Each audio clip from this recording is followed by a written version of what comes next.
Hello, folks. This is me, Dr. Loki, once again.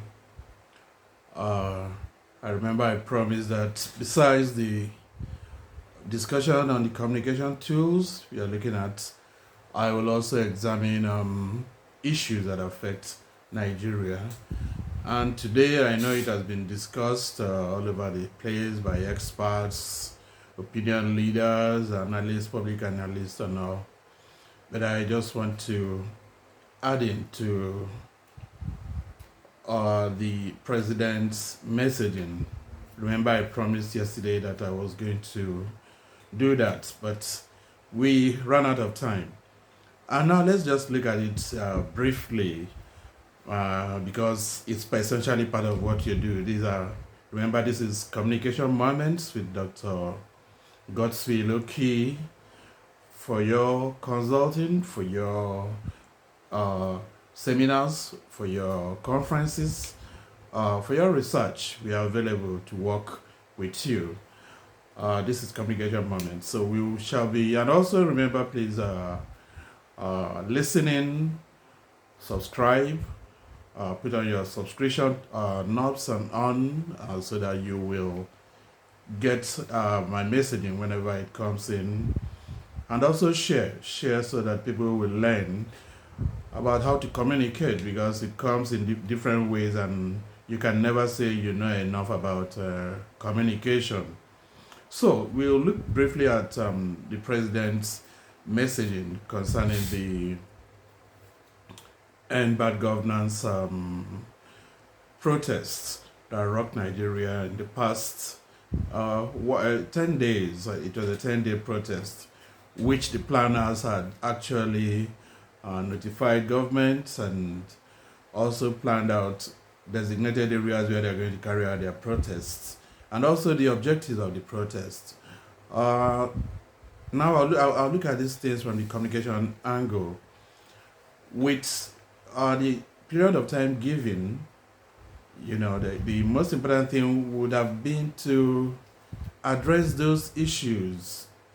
I'm not talking about providing the needed policies to provide solutions to what the protesters are demanding. I'm talking about communicating those issues far earlier before the protest took off. That would have done a lot. I remember instead in 2 or 3 broadcasts, I noted that the government, from the president to the lowest councillor, should start addressing the people. In this way, you are looking for appeasement, you're looking for trust, you're looking to create understanding in the minds of those whom you are addressing, and to talk to them about the issues for those things that they feel that are being neglected of. So I think timing is quite important. The president's address could have come in. As a matter of fact, there should have been about 2 addresses before that time. Immediately, those posters came in. Immediately, those it started trending on Nigerian social media. There should have been engagements. Even if the president's lieutenants at this point should have been engaging in that, but rather than look at the communication from how to ventilate, from how to dissipate the minders, the communication minders, we are busy creating other narratives which are not helpful in the list, and it became politicized rather than facing what the protesters are asking for. Then timing, it's something that should have been addressed. It should have taken place first time, taking place maybe a day or 2 even before the protest. And the language should be appealing. Nobody knows it all, no matter what may be the case. The planners may have even the advisors could have their objectives, but then it's expected that the language should be appealing. People should crave to make people understand the situation as it is. Now, I keenly listened to that protest, and I must say that it sounded more or less like you're listing out your own achievements, you're listing out what you've done. They're fine. They're quite fine. But at that point in time, that is not what the people are asking for. In a nutshell, the people are asking, as a matter of fact, they say, end hunger. We are hungry. What are those policies you need to put in place? The petroleum subsidy, you need to revise it. They were asking for justice, they were asking for electoral reforms, they were asking for a lot of revisals of what has been. They were also talking about good governance, looking at roads, criminality, terrorism, things which ordinarily the government should be addressing. And these are things that the messaging should have been directed at, not necessarily what have been put in place or what have been implemented, So these are there was a dissonance between what was being said and what the people heard. As a matter of fact, for a political speech, that is good. For a campaign speech, that could be good. But if you're talking to the people who want to protest on certain grounds, it is on those grounds that you focus your attention. So besides timing, the messaging was far above the heads of the average protester, even the average Nigerian, unless you listen in. And again, it was pre-recorded. It was quite obvious.